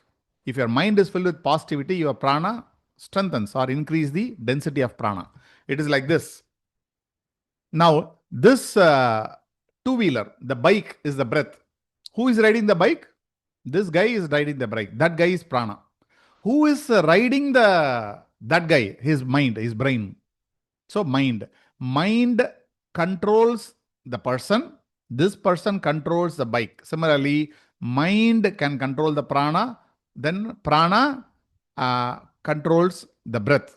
Or we can say prana, breath is the vehicle of prana. Prana is the vehicle of mind. So if you control the breath, you will control the prana. Your mind also will be controlled. Or it reverse. If you control the mind, it will control the prana. If you control the mind and prana, breath also will come under control. All are mutually dependent. Whichever possible, you can do that. For example, why we say you should have good friends, you should listen to satsang, you should read scriptures. That means you are coming from the mind. When you control your mind, you see, when you channelize your mental energy into one thing, your prana will become so strong. You will get more clarity. When you read a scripture, you put anything on one thing, And if you cleanse your mind, when the mind is cleansed and put in one path, spiritual dimension, your prana, you will start getting more prana. And naturally, breath will come under control. No, I don't want to get this jnana yoga, scriptures and all, I don't want. I will do asana pranayama. Fantastic. You start doing asana pranayama, you are controlling your breath through asana and pranayama. When you control the breath, your prana is controlled. When the prana comes under control, your mind also gets control. So you have to decide whether I should come from top to bottom or bottom to top. In fact, we can do both. That 1.5 hours or 1 hour or half an hour, whatever you are doing every day, you are trying to attain from bottom to top. Other times you be with good friends, think about good and feel always good, do good. Everything you try to do good and perform good and read the scriptures, listen to satsang, that is coming from top to bottom. So either way, you are putting your final control on prana. If I think too much negative, I am dissipating my prana. If I think positive and have good thoughts, then I am increasing prana. So mind can influence prana, prana can influence mind. Now, what is the connection between prana and atma, the soul? These are very good friends. Atma means soul or purusha, which is pure unchanging consciousness. Why we say pure unchanging? This prana, this soul travels many lifetimes. The mind is dirty. Remember, the soul is not dirty. Who is bad? The mind is bad. The soul is always pure and unchanging. That means what? There is a thief, there is a sage. How you can say somebody is thief, somebody is a sage? Is the soul is bad in the thief? No, the soul is good, but the mind is bad. Somebody mind is bad, you can call that person as a criminal or a bad person. If somebody's mind is good, you can call them as a good person or sage, whatever. So what is the difference is not in the soul, but in the mind. Soul is pure and unchanging. It always dwells inside the body. The prana which goes and nourishes the body and mind, this prana is called Atma Saka. That means what? Saka means friend. It is a very close friend of soul, the intimate friend of the soul. They always move together. Wherever there is prana, the soul will be there. Wherever there is soul, prana will be there. You cannot separate soul and prana. Only at the time of death, the soul goes out of the body, the prana depletes. Only at the time. Otherwise, the soul and prana are always together. So when one departs, the other departs. Whether soul departs, the prana will go. Or the prana departs, soul will go. Their bond is unbreakable. They are very true friends. Prana is a vital bridge linking soul to the mind and body. So the energy is there. What is that it links? See, mind also needs energy, right? Who is energizing the mind? Mind is also what you call brain, is also flesh, blood and all those things. But who is giving energy? That prana. So prana is a bridge which connects your body, mind to the soul. One day what happened? These people started fighting. This story comes in Chandogya Upanishad, showing how prana is very important. The energy is very important. All the parts in the body started fighting. I am only important. The eyes started saying, without eyes you cannot walk. I am the most important organ. The nose started telling, no, I am only important. The ears started fighting, I am only important. The hands and legs started fighting. Without me, you cannot go and perform any action. I am only important. So all these people went to Prajapati, the creator. And they said you have to tell me whomever is better in us.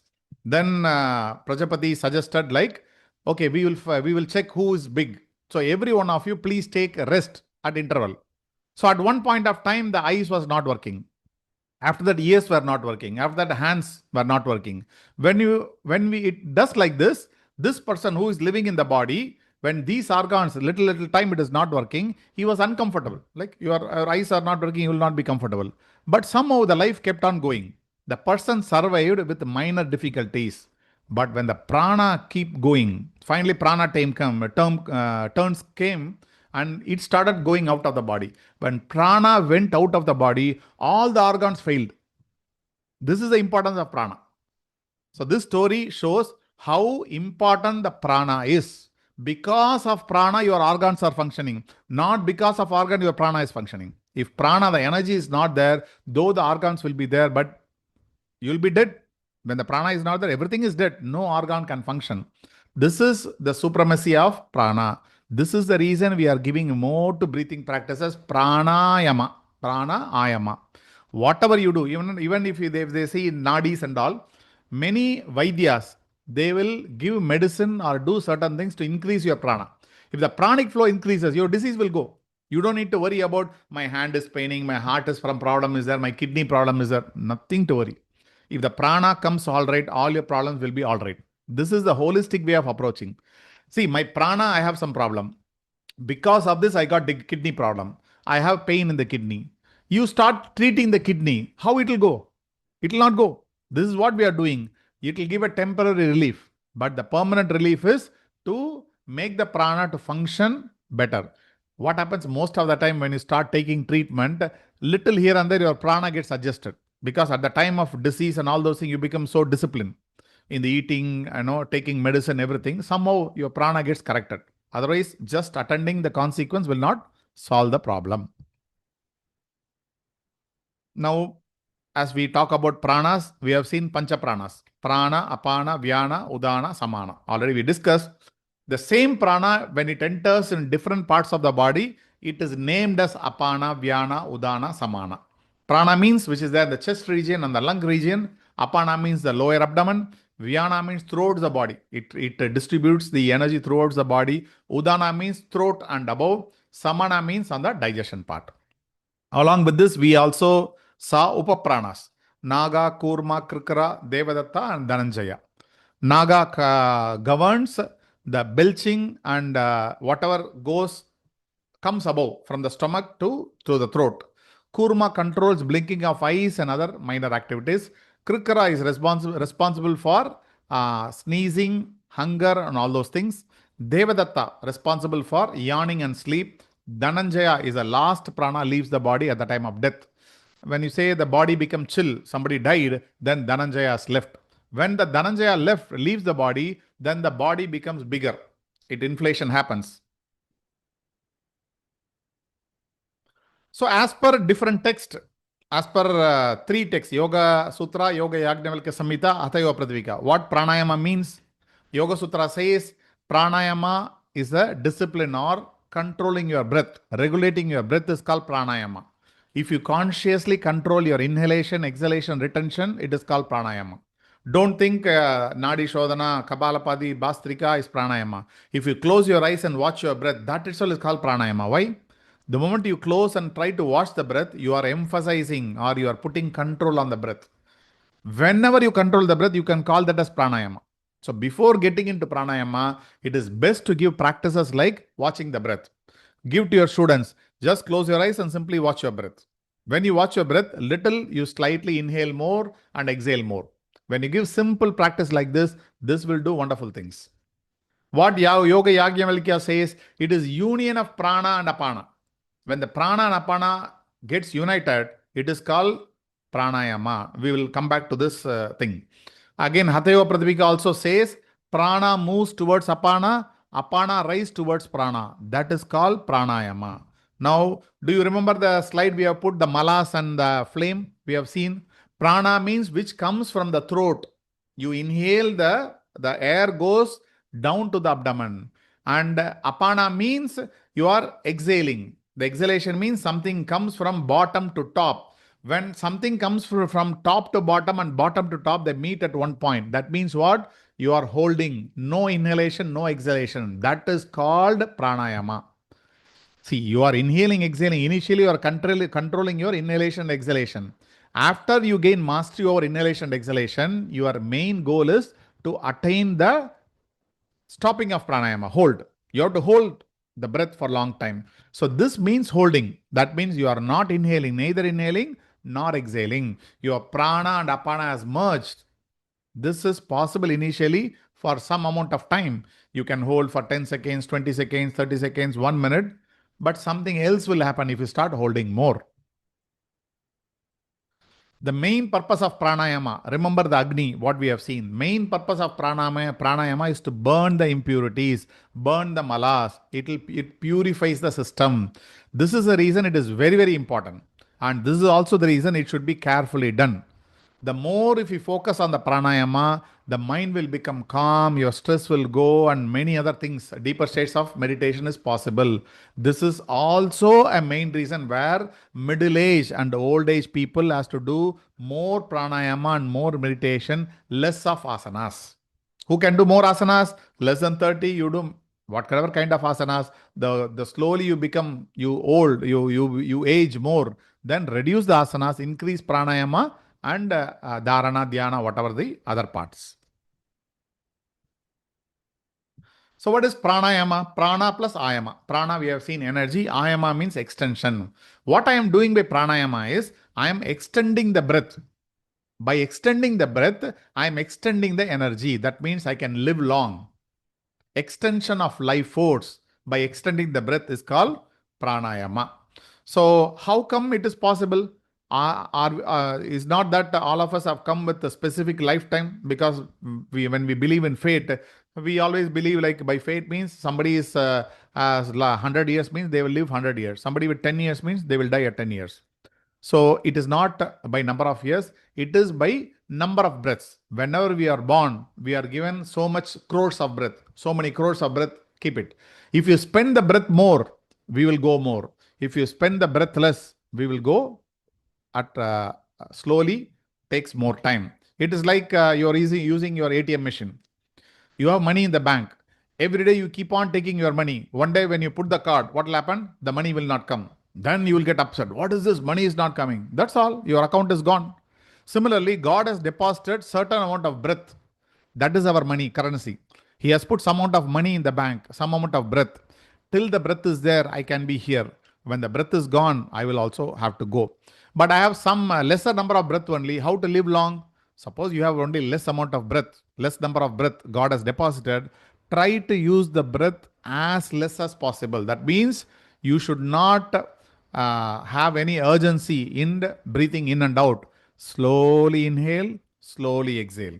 If you do like this, you will live healthy life. Now, what is the proof for it? Can any of you tell me any proof for this? Is there any scientific proof for this? Because when you talk like this, people will ask, where is the science? Where is the truth? Show me the proof. Where is the research? Can you give any example for this? How your life get extended? Lot of saints who never breathe Sir, so much as we yes, are sir. able to hear you, sir. Yeah, we can hear you, sir. Please, sir. Please go ahead, sir. A lot of saints, they never breathe so much as we do that. So they live longer. Yes, you're right, sir. See, when we say stress or anxiety, what is stress or anxiety? When you are anxious, you start breathing more number of times.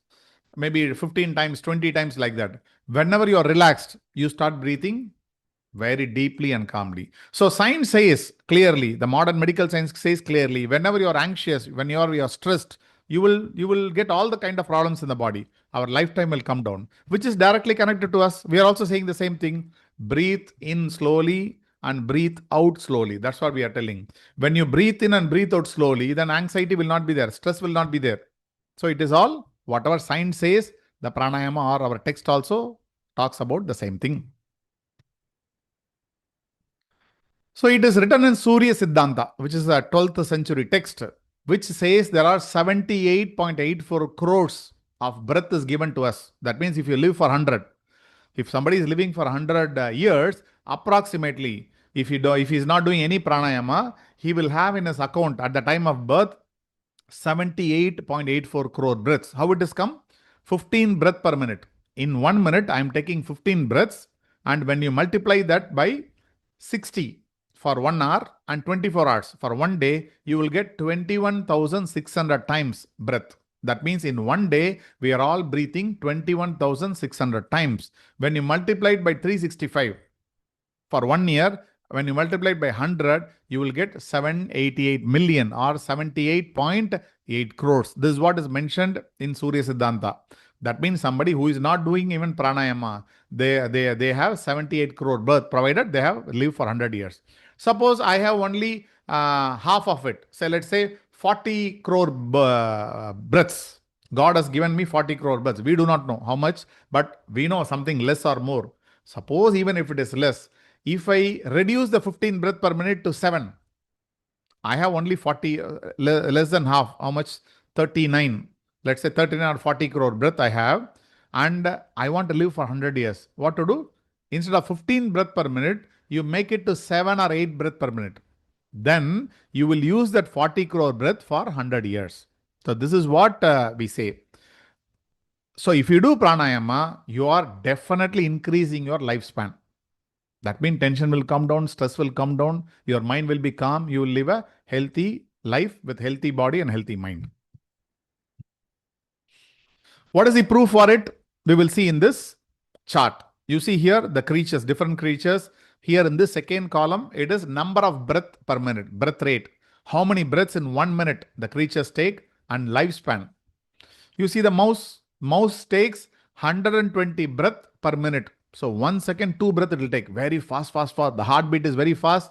That's why the mouse moving also very fast.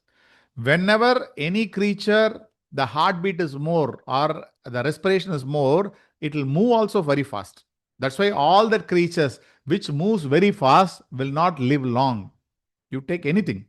So mouse is 120 breath per minute. Its lifespan is 3 years. Rabbit, 40 breath per minute. Lifespan is 8 years. We human being, 15 breath per minute. Lifespan approximately 80 years.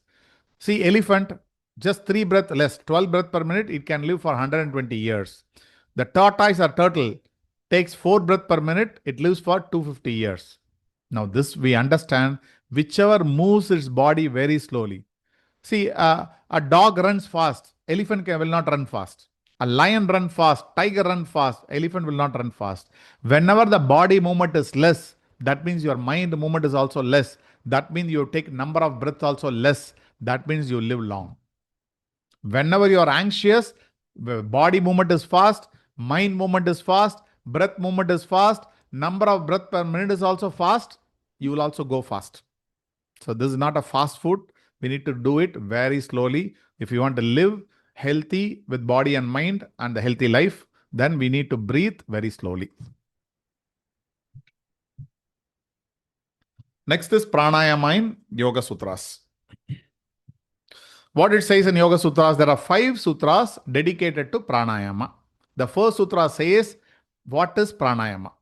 For what is Pranayama? The answer is given in 49th Sutra. 50th Sutra talks about the components of Pranayama. What are all the components are there?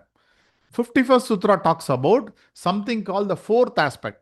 What are 3 aspects? There is something called 4th aspect that is called Kevala Kumbhaka. It talks about it. And the 5th and 6th Sutras, 52 and 53 talks about benefits of Pranayama. If I do Pranayama, what will happen? That benefit is discussed in 52 and 53. So what the 49th Sutra says, what is Pranayama? It's like Guru Sishya disciple. The Sishya is asking, what is Pranayama master? How should one approach this practice? Patanjali says, Pranayama is a conscious regulation of breath. That means you have to do it consciously. Though the breath happens unconsciously. Are you breathing or it is happening? It is happening, right? I am not breathing. I'm just listening to the class. Breathing is happening on its own. But if you do conscious regulation of breath, that is called pranayama. Encompassing inhalation, exhalation, and retention. That means you have to regulate your breath. You have to regulate your inhalation, exhalation, and hold. This practice should only be undertaken after one has achieved steadiness and mastery in asana. Not I am saying, the sutra is saying. Only somebody gained mastery in some number of asanas. Everybody, actually, we should have at least 10, 15, 20 asanas. If you are doing it regularly and if you are a regular practitioner, then you can get into pranayama.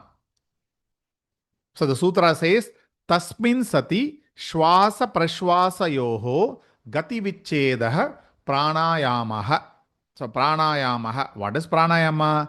Tasmin sati. Tasmin means after this. What is after this? If you see 46, 47, 43 sutras before this, it talks about asanas.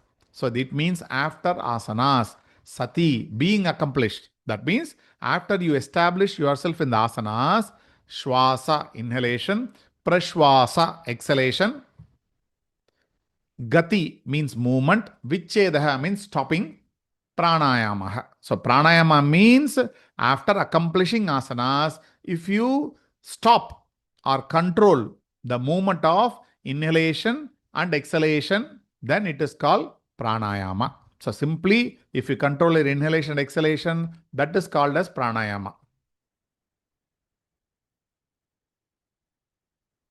So what we should understand is pranayama should be approached sequentially. That means you should follow first yamas, niyamas, asana, then comes the pranayama. So we forget the first two, yamas and niyamas. When we are into yoga, we need to follow yamas and niyamas as much as possible. After yamas, niyamas and asana, sequentially, then you need to perform pranayama. Because every limb, every thing mentioned in yama, niyama and asana prepares us for the next level. Otherwise, you cannot go to the higher level. It is like taming the wild elephant. Why pranayama gives more benefit and equally dangerous also means it is like taming a wild elephant or a wild tiger or a wild lion. When you are trying to control a wild lion or tiger, you have to be very cautious. If you do haphazardly, half-heartedly, then the same lion tiger will kill me. So it must be approached with utmost care, steadiness, and patience. If you want to rush your practice, no, today I don't have time. Instead of 5 minutes, I will do all the pranayama in 1 minute. Or I'll do it very fast. All these things are very, very, very dangerous. When you look at the elephant, it looks normal. Because most of us, we have seen only temple elephants. If you go and see in the forest, by seeing very close, we'll faint down. Such a majestic look you will see. And this is very dangerous. When you poke the elephant, or if you make the elephant move, it can destroy also. It can do many things. If you misuse the elephant, then it will start killing people. But if you tame the elephant slowly, first catch the elephant, try to teach each and everything slowly. After a few years, if you train it, then it becomes very calm. Like this only pranayama. You have to use and start following, practice pranayama very slowly, initially few minutes, then slowly increase. Now, past 1 week I was doing for 3-4 rounds. Now today onwards I am going to do 20 rounds. And next day I don't have time, I left it. Other day I do only 10 rounds. This thing will spoil our health. Remember, when you touch pranayama, when you do it without any caution, or when you misuse it, it affects the mind directly. Because when you do good, pranayama will cleanse the mind. If you don't follow the process or procedure, the same thing will affect the mind. I've heard stories from psychologists that many people comes to hospital because they don't follow pranayama properly. Simply doing Kapalabhati or Bhastrika without any proper guidance will make people to go crazy and affects the mind. So no need to urgently get into Bhastrika and Kapalabhati, which are very dangerous. Better to follow Nadi Shodhana. Even if you do Nadi Shodhana, 1 hour, nothing will happen. If you do Kapalabhati more number of times, it will affect your system. Please understand, pranayama means the wild elephant. You have to tame it slowly. Otherwise, it will hit back to us. The mind is also connected, and we compare this with a wild horse. When the wild horse is there, you cannot control the horse. How to control it? You want to ride the horse, but you cannot control it. Mind is like this. So I want to control the mind. Since I am not controlling the mind now, I am feeling all the anger and all the negative emotion comes because I don't have a control of the mind. My mind is like this. It's full of knots and full of confusion. I need to make it so uniform. From confused mind with lot of knots and a lot of rigidity, lot of negativity, I need to turn to a very perfect mind. This is what my goal is. Everybody's goal is. So we need to cultivate this habit. When you do pranayama, slowly it will happen. So what pranayama does is, this is a mind, good mind. This is a mind with a lot of knots or cluttered mind. Now remember, this horse I can control through this rope only. The rope or the rein I put in the neck and put it in the face, I can control. Now, mind is the horse, the rope is the breath. If you hold the breath properly, if you know how to use the rope, If you use the rope, if you know how to use the rope, that the horse will come under your control. Similarly, the rope is the breath. If you know how to control the breath, if you do proper practice, the horse or the mind will come naturally under your control. This is the reason you can't control the horse directly. If I start controlling my mind through my mind, it's a never-ending game. We will never do it. Only through the breath we can control the horse or the mind. Next sutra talks about the three movements. Like disciple ask, okay, I understood pranayama, master, but what are its components? Can you elaborate more on the components of pranayama? The master says pranayama consists of three distinct movements. One is prolonged and refined inhalation, prolonged and refined exhalation, and retention. These must be regulated with precision according to duration, placement within the body, and a measured counting. We will see what is this. It says Bahya Abhyantara Stamba Vrittihi Desha Kala Sankhyabihi Paridrishto Dirga Sukshmaha. So what pranayama, three movements, it says Bahya. Bahya means external or exhalation. Abhyantara, it is inhalation. Stamba means pausing, restrain, that means hold. So exhalation, inhalation and hold, these are the three components. Vrittihi, that means these are the three activities. These should be practiced as per desha, as per the place, whichever place you are living in. Based on the place, it varies. If you are living in kind of a mountain or you're living in a normal height or many other places, it varies. The place also, there is one more meaning, will not get there. Remember the place as whichever place we are living, that will be better. Kala means time. That means at what time you are practicing. If you are practicing in summer, the pranayama will be different, and winter it will be different, the different pranayama. Sankhya bihi, number of times. Like in Bastrika or Kapalapadi, you should have a limited number of times. Initially you start with 20, 30, you can move to 50, 100, 200, but not 1000. So number of times, if you want to do more than Nadi Shodhana, you can do for 1, 2, 3, whatever be the number of hours. So according to the number of times, Paridrishto, equally regulated. Not equally, it is regulated. If you regulate the pranayama, the activities of inhalation, exhalation and hold, according to the desha, kala and number of times, sankhya bihi, if you regulate properly, and if your pranayama is dirgha and sukshma, then only you can call that as pranayama. Dirgha means long. You should have a long inhalation or long exhalation. Sukshma means subtle. What subtle means? If somebody keeps the finger, they should not feel your breath. If I keep a small petal of a flower or a small paper, the paper or flower petal should not move. If the flower petal is moving, then it is not sukshma. It is not dirgha. So many people, we used to say, you can see the sound also, even in Nadi Shodhana Pranayama. No, not even sound. Sound should not come. The breath should be very, very less. Somebody has to feel very closely. Then only it should be, I can feel in my hand. See, these are all target. You should not expect that in the first few days or few weeks or few months. But the goal is to get into Dirgha and Sukshma. That is the goal. So what are the three components? Rechaka means exhalation. Puraka means inhalation. Kumbhaka means hold. These are the three stages: inhalation, exhalation, hold. What is desha? Place depends on location, whether in tropical place or you are in a different temperature.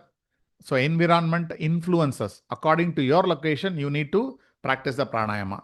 Kala refers time. The time in the sense, both the duration also. That means how long you want to inhale, how long you want to exhale, and also the season also. Because based on season also, pranayama differs. Like it's a very peak summer, then don't do Surya Bedana, don't do Kapalapati Bhastrika. Little you do, more of cooling pranayama you need to do. So what kind of pranayama depends on what season I am there. Sankhya means number, the counting, how many times this we discuss. That also number. So we need to move from simple to complex. Initially start with a very small count and slowly increase the ratios. Initially, I am inhaling only 4 seconds, exhaling 4 seconds. Slowly, you improve from 4 to maybe like 12 or 12, 24. So this only how to do the ratio. That's a separate subject which we are going to discuss and study in this Yoga Foundation course. So the goal is Dirgha and Sukshma. Whatever you do, it should be long and subtle. We should remember that. Doing pranayama fast, except Kapalabhati and Bhastrika, except these two pranayama, no other pranayama you should do fast. Because when you do fast, why should not do fast? If we do fast, Nadi Shodhana, what happens? Whenever I do fast, my body is fast, my breath is fast, my mind becomes fast. Our aim is to reduce the activities of the mind. That means you have to reduce the speed of the breath. So if you breathe very slowly, inhale and exhale, then the mind also will be controlled. Of course, the purpose of Kapalabhati and Bhastrika is different. So you can do it fast, but you should not end abruptly. After Kapalabhati or Bhastrika, we need to end up with proper pranayama sequence. This is also we are going to learn what is the sequence of pranayama. Which pranayama should I do first? Which pranayama should I do in the middle? Which I should do by ending the practice. We are going to discuss that in future. So we'll get into the 50th Sutra in the next class, preferably in the evening. Any questions?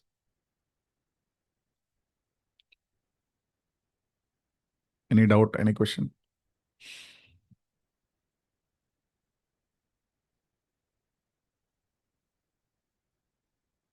Okay, so kindly go through, because yesterday's and today's class, lot of information. Before that, it was simple theory. But yesterday, you need to definitely note down many points. Today, again, hereafter, we'll have more points like this. It's more of practical, more of designing the codes and all. And in between, we cannot avoid a little more theory. Anyway, if you remember, take little notes, it'll be better. Otherwise, we'll also send you later, not during the course, maybe after the course. With a little more time, we'll send the notes. Okay, thank you. Thank you all. Hari Om. Namaskar. Thank you, sir. Pargolam. Thank you. Thank you, sir. Thank you. Thank you. Thank you, sir. Thank you. Thank you, sir. Hari Om, sir. Hari Om, ma'am. Yes, Samrat, ma'am. Evening class today? Today, what, ma'am? What class? Evening class, like of the theory you have taken in the morning. Is there any class in the evening? Yeah, evening we'll continue our class 8 to 9. Okay, same theory? Yeah, same. Still, whatever we are doing, we'll continue from here. Okay. Thank you, sir. Thank you. Hari Om. Hari Om.